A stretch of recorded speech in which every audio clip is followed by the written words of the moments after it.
Ya, baik, terima kasih, Pak Deddy dan Syahrul semua yang masih setia bersama kami. Saya Zainal Arifin M. Nur di studio Serambi FM di Batas Kota. Kita sedang berbincang dengan Pak Deddy Lesmana, Kepala Bidang Lalu Lintas dan Angkutan Jalan di Sub Aceh. Kemudian bersama beliau masih ada juga Pak Daniel, Kasih Angkutan, kemudian ada Pak Hanung, Kasih Lalu Lintas, dan Pak Zaki, Kasih Prasarana LAJ ya. Ini kita hari ini berbincang tentang angkutan umum ilegal si hitam rasa si kuning. Jadi Sedralo nanti yang mau menyampaikan saran atau mau pertanyaan bisa bergabung di Facebooknya serambinews.com atau juga di medsosnya di Sub Aceh. Pak Zaki, tadi ya dari presentasi ada kita lihat tadi yang rawan terjadinya kriminal ya. Ini mungkin penting diketahui oleh masyarakat nih, Pak Zaki. Potensi-potensi kriminal yang terjadi atau mungkin ada pernah terjadi kasus masyarakat yang menjadi korban kriminal yang menumpang mobil plat hitam nih, angkutan plat hitam. Silakan Pak Zumi. Baik, terima kasih Pak. Ya. Assalamualaikum warahmatullahi wabarakatuh. Waalaikumsalam warahmatullahi wabarakatuh. Terkait mungkin di Aceh kita belum pernah mendengar mungkin ya. Tapi di daerah lain seperti kita ketahui terkadang plat-plat hitam yang mencoba menjadi si kuning sebagai angkutan umum itu banyak yang menjadi modusnya gitu Pak. Iya. Jadi mereka seolah-olah mengangkut penumpang dari satu tujuan lain, namun di tengah jalan sudah ada rekan-rekan mereka yang ingin melakukan kriminal. Jadi kami sarankan kepada para penumpang sebaiknya jangan menggunakan yang plat hitam. Ya. Jadi tetap bila bepergian naiklah dengan angkutan umum yang sudah resmi atau legal. Dan naiknya dari terminal Pak, jangan dijemput atau gimana gitu ya. Kecuali memang yang angkutan legal tersebut mempunyai layanan antar jemput ke rumah. Antar jemput.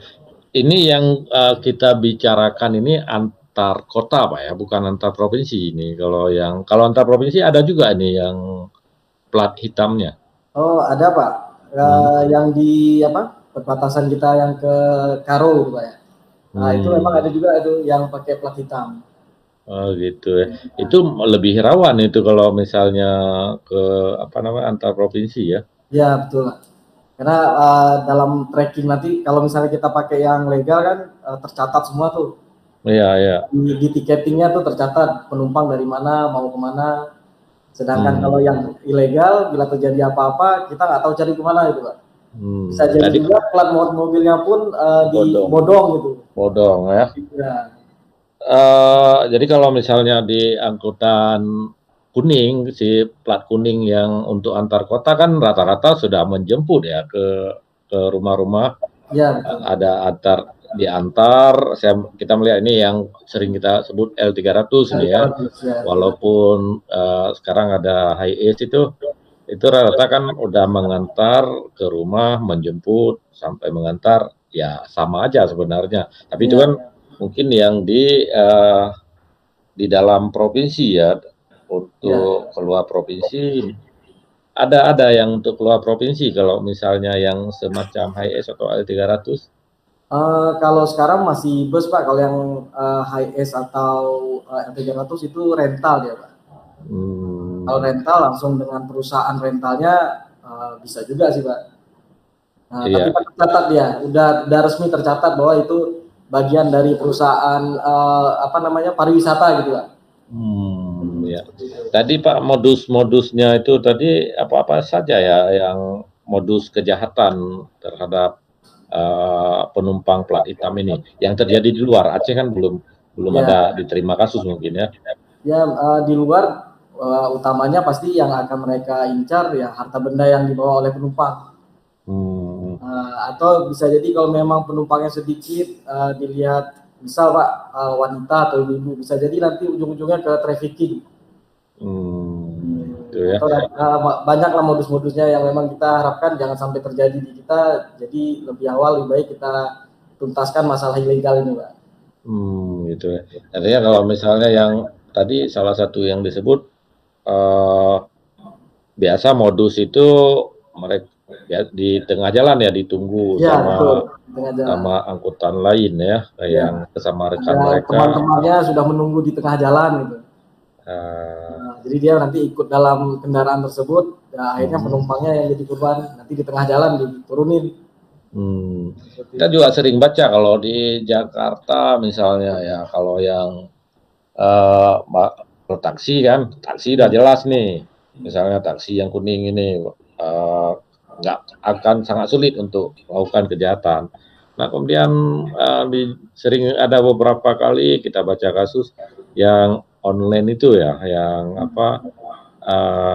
ojek online atau yang angkutan online itu bisa, kalau dengan disub gimana ini hubungannya?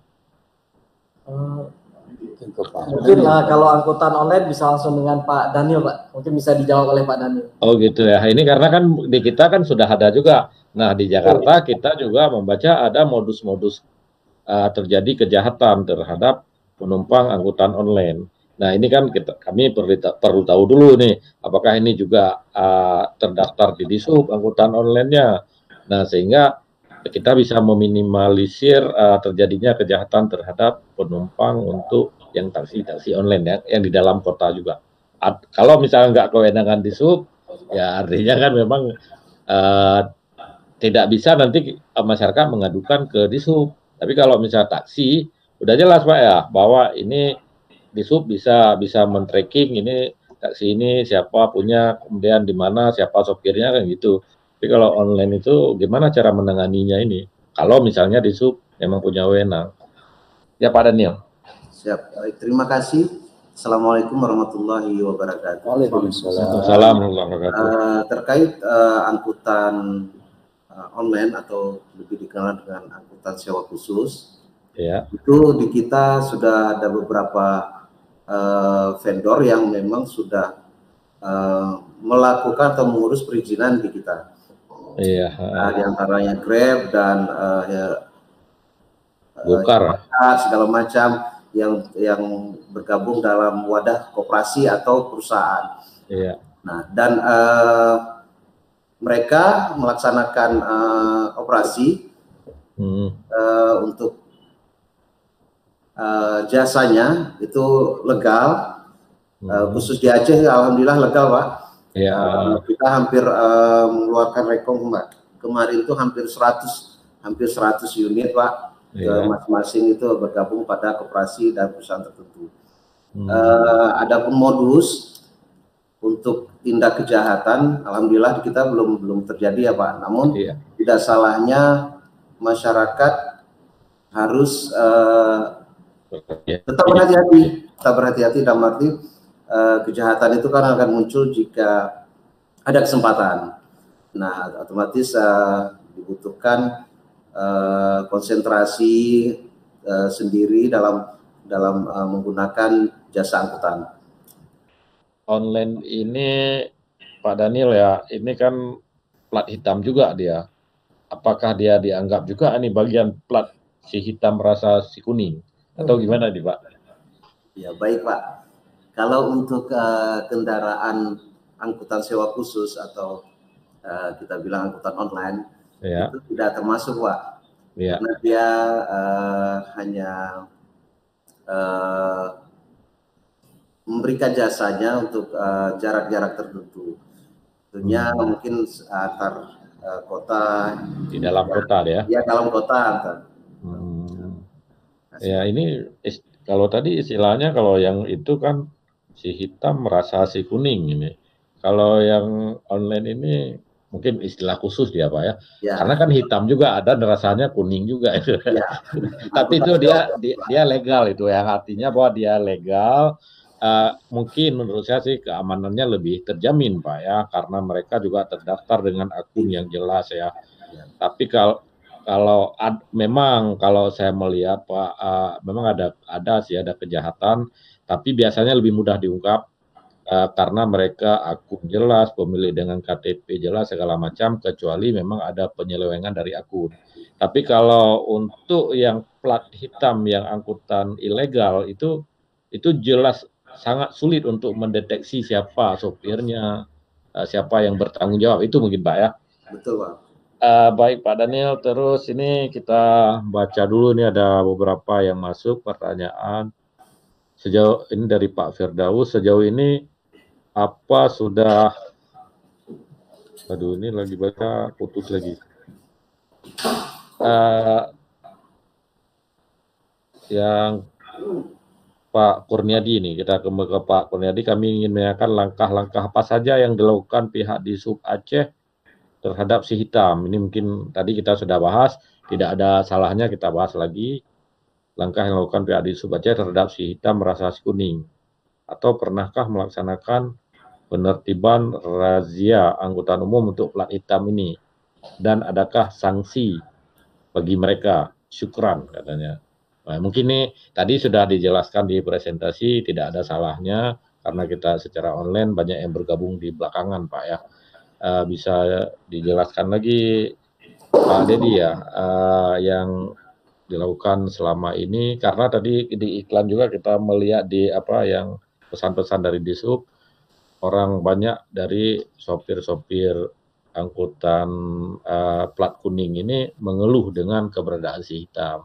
Nah ini kan artinya harus Dishub melakukan sesuatu untuk mewujudkan keadilan bagi mereka. Mereka membayar pajak lebih dan dengan keamanan yang terjamin, tapi tiba-tiba orang lain datang dengan tanpa perlu melakukan apa-apa, bahkan kadang SIM pun tidak ada atau SIM-nya SIM C biasa, tiba-tiba dia bisa tarik sewa dengan keuntungan yang lebih besar. Ini kan kita menzalimi orang-orang sopir-sopir yang memang di angkutan kuning. Bagaimana nih proses penanganannya Pak Dedi? Baik Pak, terima kasih. Nah, ini memang seperti yang tadi kita sudah sampaikan, tapi kita diskusi lebih detail lagi ini. Ya. Memang kalau ditanya apa sudah atau apa langkah-langkah yang sudah atau akan dilakukan oleh Dishub Aceh terkait penanganan si hitam ini, sebenarnya banyak Pak. Cuma mungkin tidak terekspos. Kita mengawali dari perbaikan atau updating data Pak. Iya. Artinya untuk melakukan kondisi-kondisi penertiban dan lain-lainnya, kita mulai dari updating data. Kita kembali menata sarana-sarana yang tergabung di perusahaan mana, kemudian trayeknya mana, sehingga mempermudah kita untuk melakukan penertiban. Penertiban yang dilakukan tadi seperti yang disampaikan oleh Pak Kurniadi, saya kalau tidak salah, makasih Pak Kurniadi, itu memang selalu kita lakukan. Lebih kita sebut razia memang. Kalau istilah kita memang penertiban, ini kita tidak sendiri Pak. Ini kita selalu menggandeng stakeholder lainnya seperti Ditlantas, kemudian Pomdam atau pihak militer. Ini kadang-kadang si hitam ini ada backing tertentu juga Pak, backing oknum tentunya kan, sehingga kita butuh pendampingan dari kawan-kawan yang lebih berwenang. Iya. Apa sanksi-sanksinya itu yang ditanyakan, ini sebenarnya yang menjadi kendala Pak. Iya. Kalau si kuning yang melakukan kesalahan, kita udah jelas Pak sanksinya apa. Ada dalam undang-undang, kemudian ada dalam peraturan manapun. Paling ringan kalau kita mau bicara secara awam, kita cabut izin ya Pak. Kita cabut izin atau kita memberi peringatan atau apa segala macam, jelas sanksinya. Tetapi bagi si hitam ini yang kita repot, artinya mungkin penindakan terhadap si hitam ini lebih ke Pak atau kawan-kawan di Ditlantas, tetapi tindakan yang diambil adalah tindakan sebagaimana plat hitam pada umumnya Pak. Jadi kita melakukan katakan kita cabut izinnya, memang nggak ada izin Pak, mau dicabut apanya gitu kan? Iya betul. Tidak diberi izin trayek, tidak beri segala macam, memang nggak ada Pak, makanya nggak bisa kita lakukan apa-apa. Tetapi kawan-kawan di Lantas juga akan selama ini dan nanti juga akan tetap kita perketat, paling ditilang Mbak, ditilang mulai dari SIM atau STNK. Ini perlakuannya sama kayak kondisi razia biasa terhadap masyarakat pengguna jalan pada umumnya. Kita pernah menyampaikan, kita pernah berdiskusi bahwa untuk efek jerah akan dilakukan penahanan terhadap sarananya sendiri, Pak. Kawan-kawan di lantas semua udah sepakat segala macam, tapi ada beberapa kendala-kendala lain, ada beberapa aspek-aspek aturan yang harus kita perhatikan, sehingga kita masih cari solusi terhadap itu, Pak. Artinya memang secara kewenangan kita dan di lantas dan Pomdam bisa melakukan penahanan terhadap sarana, tetapi tidak berarti semena-mena bisa kita lakukan, Pak. Kita juga tidak mau blunder, tidak mau juga jadi masalah di kedepan hari.